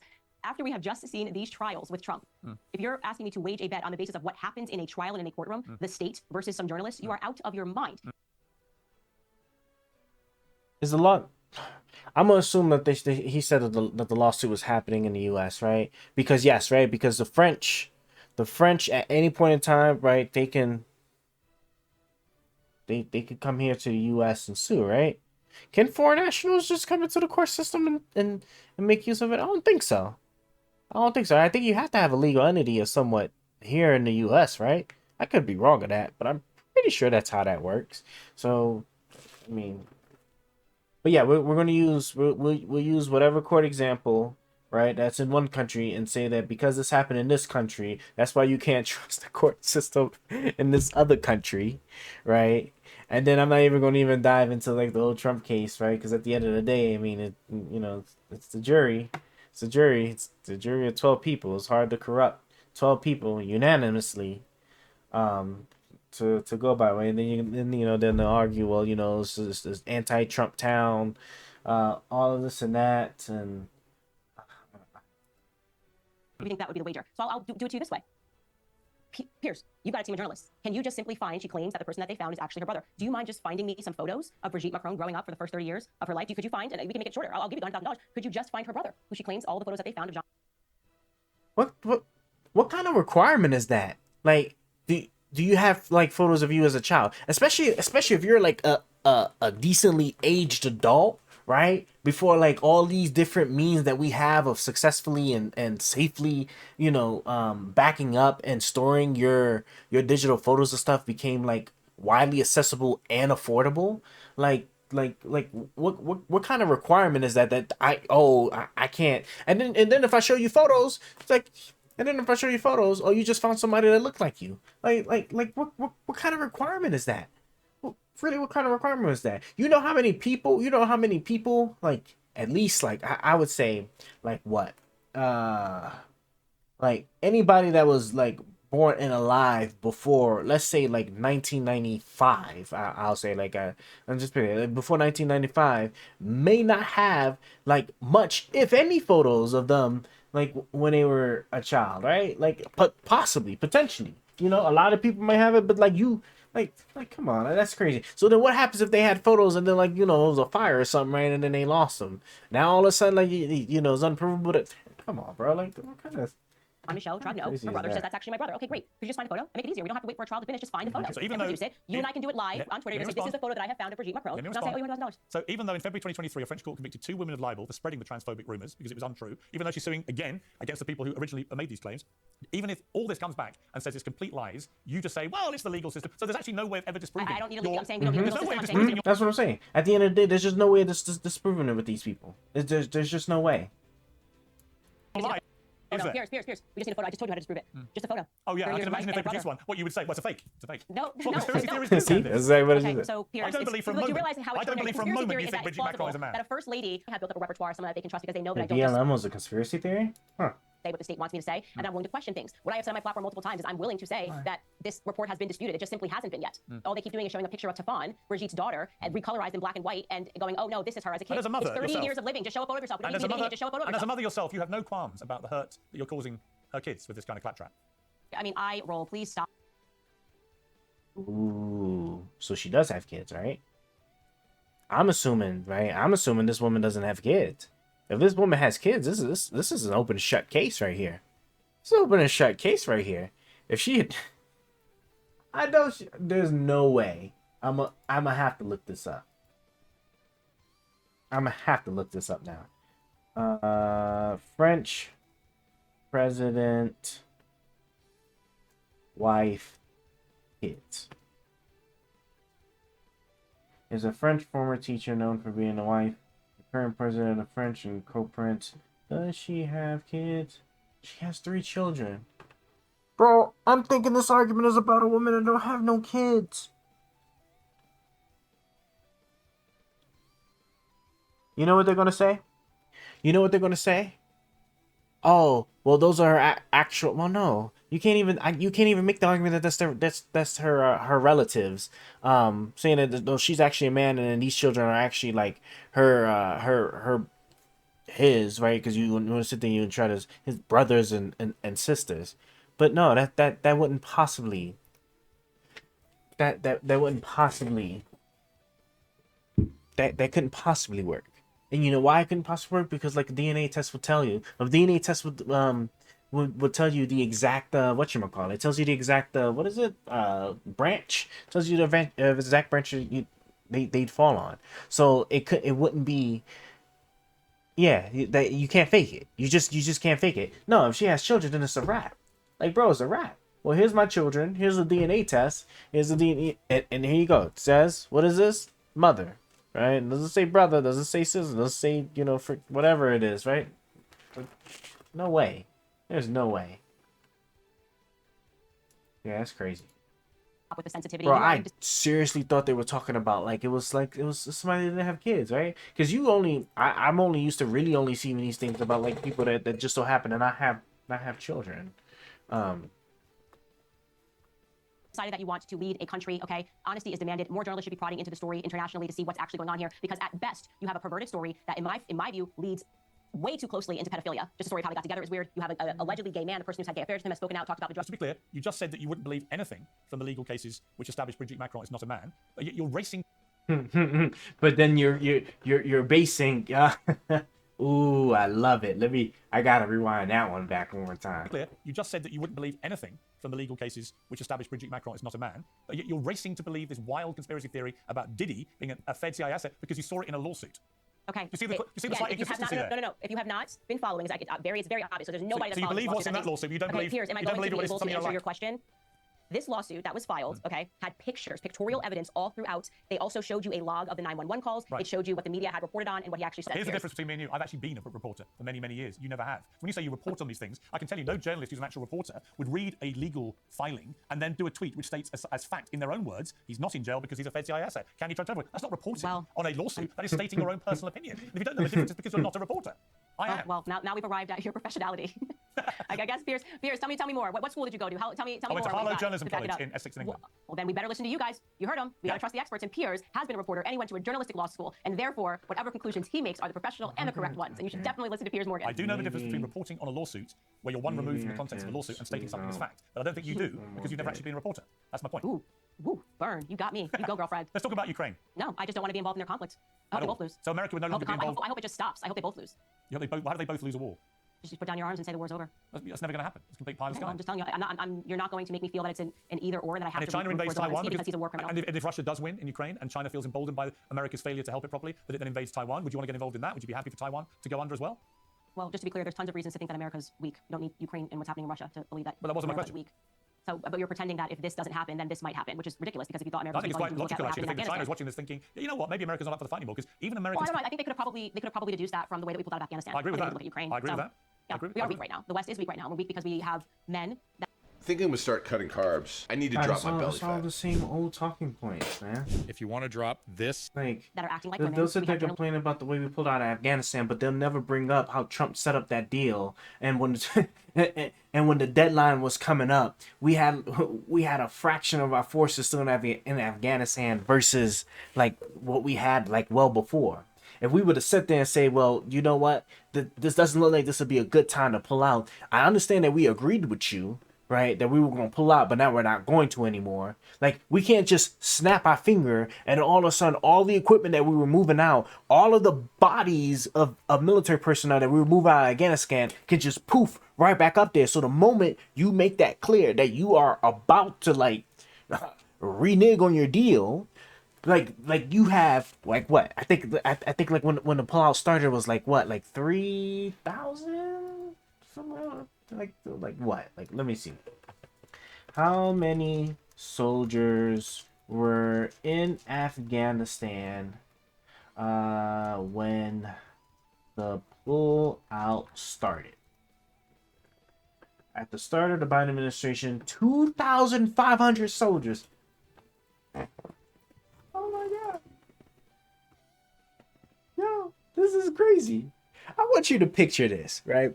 You have 2,500 soldiers in the country where you had an agreement that y'all need to leave by X amount of date. You have 2,500 soldiers, right? Let me ask you something. Do you think 2,500 soldiers are going to be able to survive an onslaught from an entire nation of militias should it get down and dirty like that? Do you think, do you, a reasonable person, think that 2,500 bodies are going to survive if the entire country's militia was to turn on you? Like this is why I get so tired about this Afghan pullout. Like, he had no choice, and then the worst part is, bro, like, Trump made the deal with the Taliban. He didn't even include the Afghanistan army. Nobody was expecting these boys to melt like butter when the pullout started, bro. Like that, what was the Afghan president? I don't even remember his name, bro. But he was talking that good stuff too. Like the Taliban started taking all these territories, right? And then once they were getting close, they had him on video being like, "Look, we giving these people weapons, boy. We gonna stop them here, and we're gonna take back everything, boy." The next day, that man was gone, bro. Like what? What the hell you wanted us to do? Like, oh my God, bro. Like, it was just crazy. Like this is what people are forgetting about. Facts matter. Like, facts matter. Don't sit there and act like the whole thing was like Biden's fault, bro. Like there was literally nothing he could do. Either he was gonna sit there and renege on that order, and a lot of U.S. soldiers were gonna get murked that day, or he was gonna sit there and have to hold himself to what Donald Trump agreed to and get out. I mean, that's just the reality of it. There's no picking sides. There's no like sitting there trying to boost one over the other. That was just the shitty end of it. I'm sorry. It's just crazy. But I promise you, right? No, it was Joe Biden's fault. It was definitely Joe Biden's fault. Now we know 2,500 soldiers. That's how many were up in there. When he walked up in there and saw that there was this goddamn deal that he made that the dude before him made with the damn Taliban, and didn't even include the Afghan army. Like, come on, man. That's crazy. That don't have the strength to call out the truth, and they're calling everything a conspiracy theory. We have women. This is why, like I said, me as a Republican, like I said, I'm like, disclaimer, right? I am a registered Republican, but like I stick with just the facts. I just stick with the facts. You know what I'm saying? Like that's why I'm still currently leaning Biden. Like, 'cause it's just like people forgetting like the actual factual details of what Trump did while he was in office. Like, I'm sorry, it's either him or the other guy. And damn sure, bro, it's so sad that the other people might technically be worse. Like, you had DeSantis and the other guy that was like, "Yo, yeah, we're gonna do this military strike in Mexico." Like, I'm sorry, what? We're gonna conduct this military operation and stuff. Like I was like, bro, come on, man. Like, oh my God, man. No longer leading their households, women who are fearful of standing up for their children, the things that they know that are right or wrong for fear of being called a name. And we need to return to a time where people are guided by faith and by God and not by governments and the media institutions. We are weak. The West is failing. The West is falling. The only way that we're going to be able to change that. I'm not gonna say nothing about this religion thing. Religion has no place in wasn't the founding. Wasn't the whole point of the country was to get rid of the dictatorships that had full control over the type of religion you could believe in? Yeah. Is if we start looking through things through an appropriate lens, right? The truth is that we lost the minute we No, turned no, away no. from faith, No, the no, minute that we no, turned away no. from God. That is my belief. And I don't put faith in institutions. I just don't. So I'm done with the military-industrial complex. I don't want to support Ukraine. I don't want to support Israel. I don't want to support any of it. I want to support my family. And that is where everything begins. At home and What in would you church. have done? Okay, what would you have done in World War II when the Japanese attacked Pearl Harbor? Well, Piers, that's a very interesting, loaded question, and we're going to have to get to it another day because I'm actually covering that next week on my show, and I don't want to give anything away. Oh, a little tease. Front page yeah, news and have you sure labeled is. an anti-Semite and have your life ruined. I mean, it's just that's a complete nonsense. I don't want anyone, Emmanuel Macron, the pervert that went after him when he was 14 years old that he ended up marrying. I don't want those people hurt at all. I never want to see people like that hurt. Finally, you and Ben Shapiro worked together. You were got on very well. Oh, so that's what that was. Okay. Now, after hearing her saying it the second or third time, now I understand. That's where her big problem is that that woman went after him when he was 14 years old. I won't have too much really to say about that, but like if y'all remember like my Drake video, that was like one of the big things that just like wanted to make clear too is that this is like it's so just I don't even know what to even call it, but like when you try to hold your before I even say anything about this, what is the age gap? She's age 71. And then Emmanuel Macron. Oh, 1953. That's when she was born? And this man was born in what, 2007? No, that can't be right. I must have... No, there's something wrong with that. Let me see. 1977. Wait. Oh, I was about to say. I was like, hold on. Oh, yeah, so she has a problem. Okay, yeah. So her position... Yep, that's exactly what I thought. So her position is just that everybody needs to live exactly under her moral scheme and how she thinks people ought to date, which includes like the age gap, right? The age gap between people, and it's just, oh man, that's so crazy. So we're talking about. Let me just make sure, right? Yeah, we're talking about 24. Yeah, 24 years, right?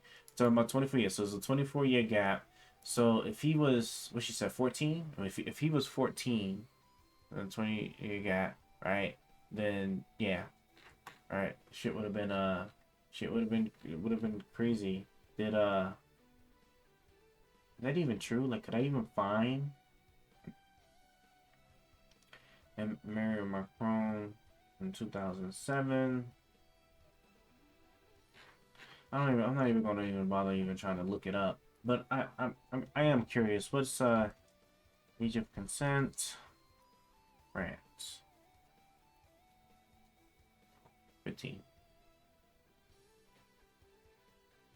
Minimum age which reads except in the case of rape, sexual assault. At sexual assault on a minor under the age of 15 for an adult is punishable by 7 years. 15. This is exactly what this is why I stay away from more arguments. Why I think more arguments are stupid, because just at the end of the day, like who are you to sit there and like force your life or your opinions or like how you want to live to other people? Because it's never ending, right? Because you think this way, they think that way, then they're gonna sit there and think that, well, you should live like how they live. They gonna think you should live how they live. You're gonna think that they should live how you live. It's too much. It's just too much. That's why that's why I made it clear. Like I stay away from like the more arguments, because there's just really no point. There is just no point. I bet, was it 14 that she said? Well, then obviously. Reporting on a story that journalists report on is not the same as threatening somebody's life for 2 years with your hag daughter laughing in the background, threatening to take out, front page news and have you labeled an anti-Semite and have your life ruined. I mean, that's a complete nonsense. I don't want anyone, Emmanuel Macron, the pervert that went after him when he was 14 years old and he ended up marrying. I don't want those people hurt at all. I never want to see people like that hurt. Yeah, Finally, 14. You and Ben Shapiro worked together. You were got on very well then, obviously. And then you fell out. You've left. Now I am curious. See, I shouldn't even done this. Cause see, now I am curious. Did French president wife go after husband when he was 14? How Macron's got, it's 24 years younger than his wife, but the story of their romance is a bit weird. So I understand that this is just an article and I'm going to need a cross-reference, but I just need to at least understand what's the exact story. It's 24 years to senior, so what? Yes, so what indeed, an age gap does seem like quite an odd thing to focus on here, blah, blah, blah, but there's one thing I actually heard. I remember many people talk about, right, about the macronutrients, some sure always be this world, but what I have heard people note in a slightly nervous tone, like they're not supposed to talk about, is the way that the Macrons met. It's totally weird, for goodness sake. He was a 15-year-old schoolboy when she was his 40-year-old, married, mother, 3 teacher. And it was pretending that it is unfeminist or parochial or I don't know what to raise. So isn't it crazy how like this first article gives me an age of 15, but Candace is saying 14, which just so happens to be that 1 year under the age of consent thing, right? Of course, we should celebrate a relationship in which you use gender, blah blah blah. Okay, so they met. I understand. They met. Okay, I'm gonna try. Please give it a benefit of doubt. Please read it in whole honesty. Okay. Of course, we should celebrate a relationship in which the usual gender and age emphasis are swapped. The only celebrity couple I am generally interested in is Sam. Blah blah blah. Okay, that's why I just don't be having it. Didn't just tell us. So just give me like just the shit about them, please. My favorite quote. I mean, I don't care how French you are. You wouldn't be opening the champagne if your teenage son was having long romantic phone conversations with a woman your age, would you? He wasn't a teenager. Fact check. He had a relationship of equals with other adults. Well, that's one way of putting it. Oh, was he just dating like other women like around that age too? I mean that kind of like. I mean, I like to think that definitely matters. Look, few were happier than me when Emmanuel won the presidency, so blah blah blah. Despite Emmanuel being unconventional, as a woman myself, weirdness is still cheer him on, her and them, and that is because like 15-year-old Macron, I am an adult who would that others were as mature. What sentence is that? Let me click on this here. Is that just like what Hershey was saying? Meet the new first lady. Common relationship. Age gap is 24. Here, company no Macron drama teacher was married to banker. At the time, had 3 children. Realized their son was in love, but it appears they did not.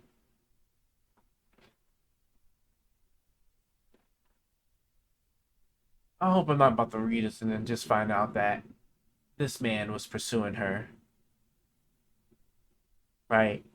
That's not what I'm about to read. I'm not about to read one or two more articles about this and find out that it was the case that, right? Because you can't help like who you meet. Like sure, that he met her in school and he had a romance desire for her and swooped her over, and then like all things, right? You know, if there's trouble at home, that's how it always works, right? And then after like eventually that wrapped up and she divorced whoever she was with at the time, then I hope that that relationship didn't officially start till like a couple of years afterwards, right? A year or two, right? So then in reality, like he's 16 and 17 when he's now like starting to date.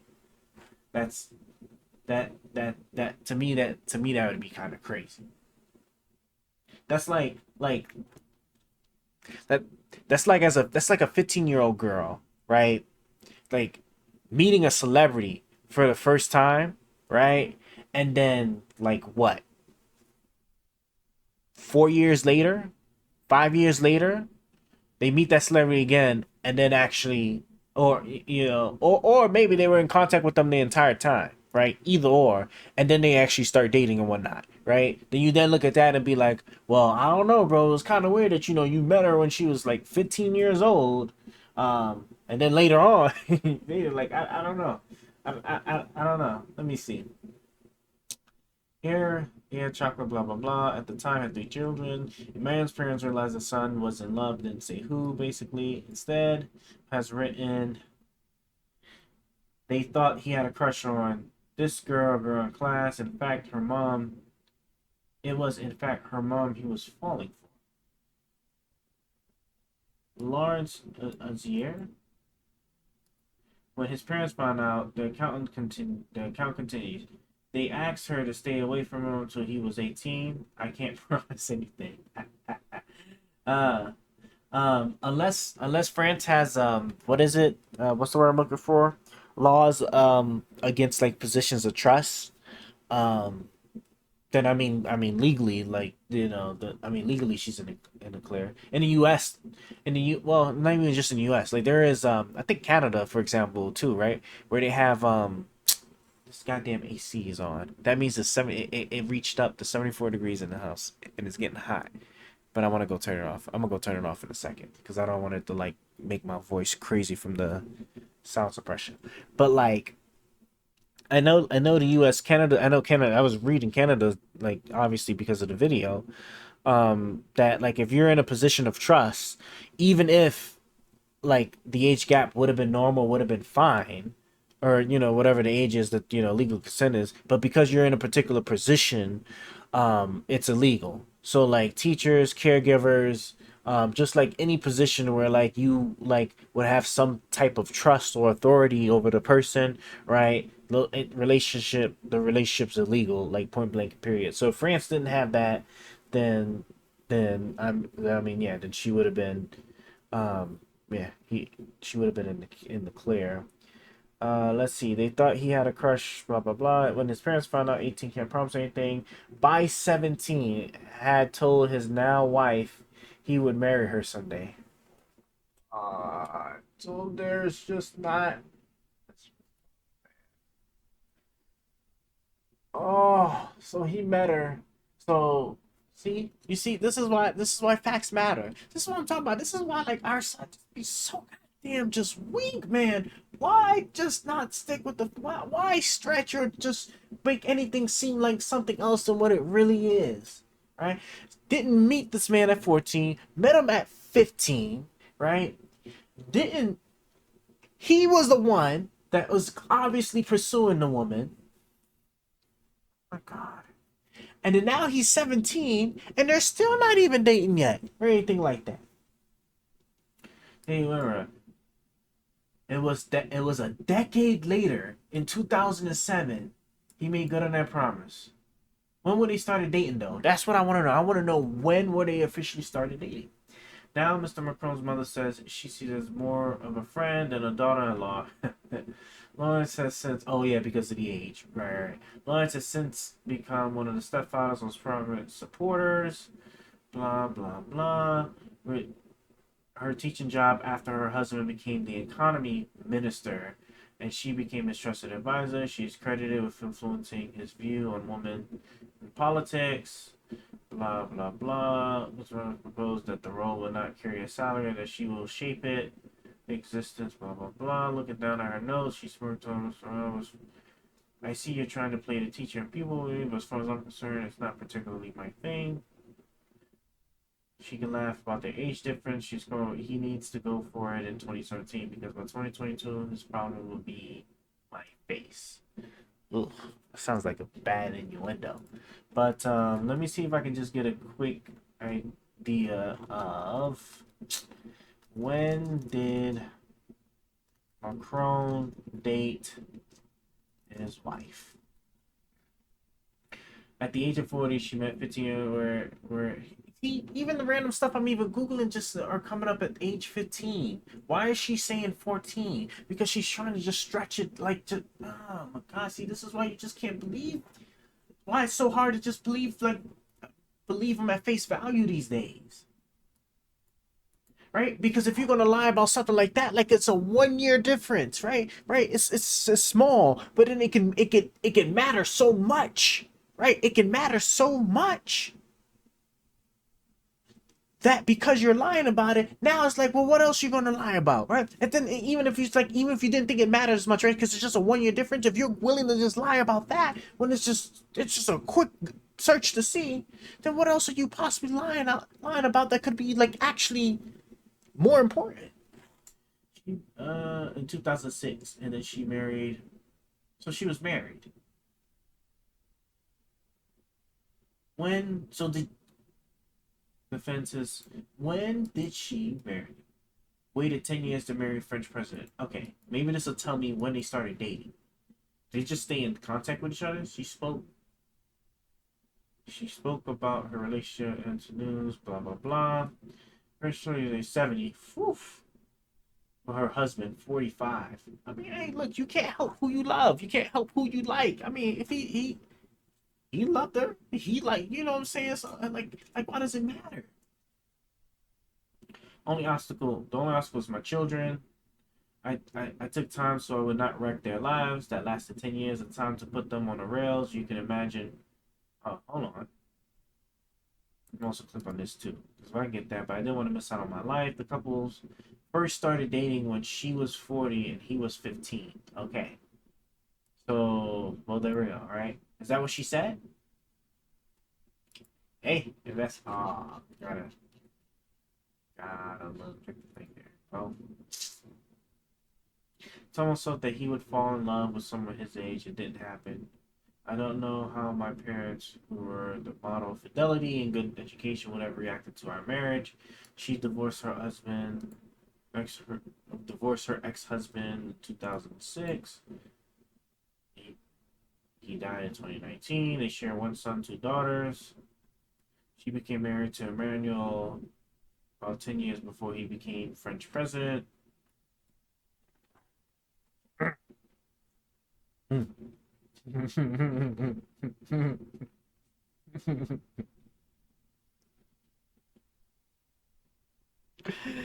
Oh my god, bro! This is why I like to. This is why I stay away from more arguments. This is crazy, right? Assuming that's true, I need to find if I can find one more source that just says that that she was dating, when he was 15. I understand they met at the 15, but at the age of 38, okay, blah blah blah. It was here in 1993 that she met the teenage man whom she said astonished her with intelligence and pre-consciousness, of course. Oh boy. School teacher. Okay. And people's affair resulted in the end of her marriage. Oh, so she was cheating. Oh, or, ooh. Yeah, I forgot about that part too. He was involved with his teacher. When American parents discovered he was involved with his teacher, they moved him to a different school in Paris. Has said of this period in their lives that he vowed to return one day to marry her. This is what I'm not understanding. So are they dating or not?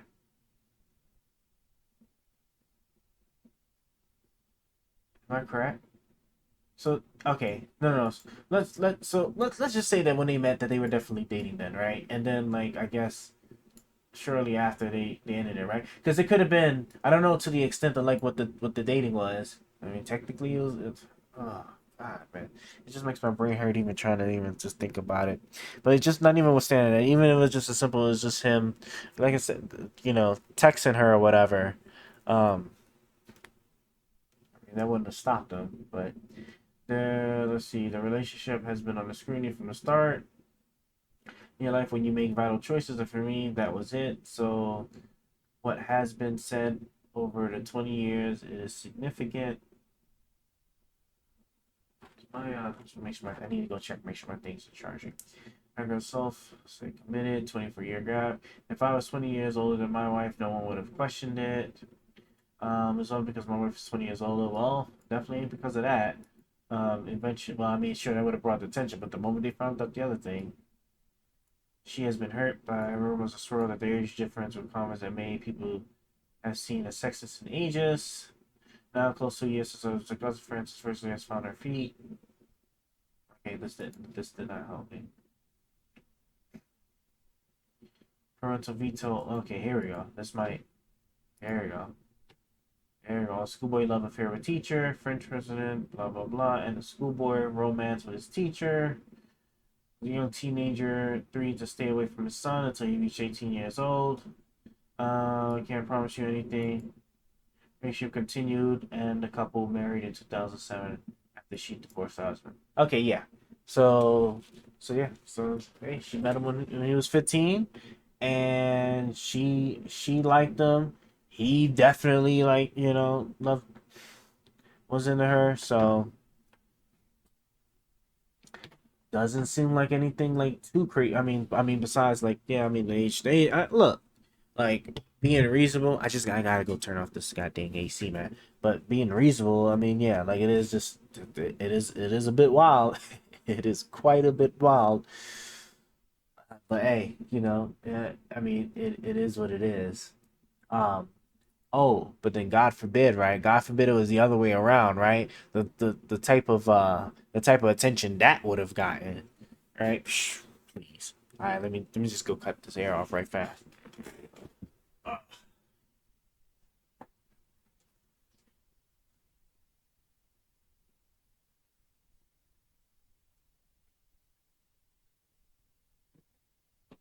You know, I'm debating if I want to make a bonus here. It's Friday, or now it's Saturday, actually, technically, right? So I don't have to go to work. I can stay up and just stream and just do stuff all day.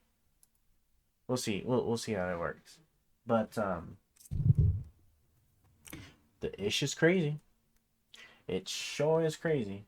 Or at least until my phone dies. Because my phone's plugged up in my computer, but the computer isn't providing it enough power to stay charged while also playing. But also, because this is actually from my phone. So this is my phone. This is the game on my phone that I'm just playing on my desktop. The beauty of Samsung, okay? So it's not charging. But it's just still got some time left to go. And we're just about at the end of this interview, thank God. A lot of talk about whether you two should get together for a big debate. If I was able to make that happen and moderate it, maybe a big uncensored special with subsidiary rights to your channel and his, I probably wouldn't get away with that, but I'd try.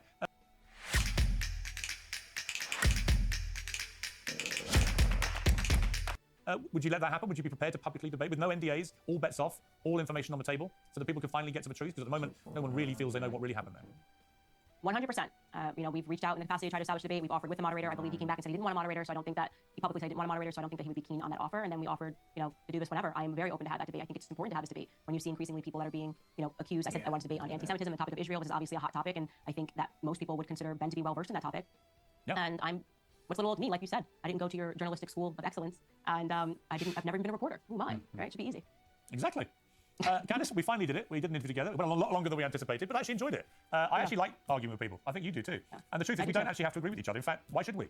We don't agree about a number of things. We agree about a lot of other things, I'm sure. And actually, these kind of conversations, I think, are constructive. come So on, people why are these disappear off into roles the rabbit warrens of killing their me, tribes man? and Come sit there on. and don't want to engage in people or Can have they- conversation or debate or argument. That's where the trouble starts. I think these kind of conversations There are we healthy. go. Ooh, and I it's totally agree. maxed People will walk away. out. They'll agree with you Nice. some. They'll agree with me some. They'll be outraged at come you. on. They'll be outraged at me, and that's what I believe in. More speech, not less. Here, here. Candace, we end on a point of total agreement. Thank you for joining me on Uncensored. Don't leave us alone next time. Thank you. All right, that was. Oh, God, man. It wasn't too bad. I don't think that was too bad. Okay, bro, they is okay. Let me stop. Fuck. If I get a high resistance, then I'm gonna just stop it there too. Oh, there we go. Oh, and did we really get? Oh, well, shit. I mean, if it's like that, we might as well. Yeah. If it's like that, I might as well just go ahead and might as well. Yeah, fully maxed out. Now that's what I'm talking about. You got good stuff there.